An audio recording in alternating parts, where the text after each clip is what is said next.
বিশ্ব রাজনীতির মঞ্চে আবারও উত্তেজনা। শক্তির লড়াইয়ে মুখোমুখি দুই পরাশক্তি।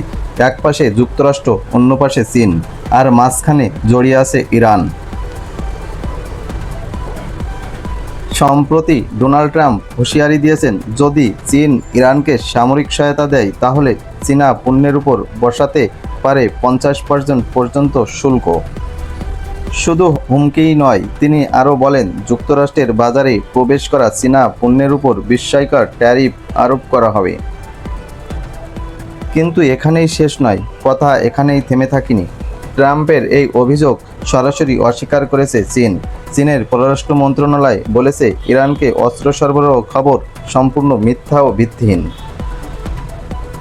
কিন্তু সবচেয়ে মজার বিষয়, চীন স্পষ্ট করে দিয়েছে, যুক্তরাষ্ট্র যদি এই মিথ্যা অভিযোগের ভিত্তিতে শুল্ক বজায় তবে চীনও পাল্টা ব্যবস্থা নেবে।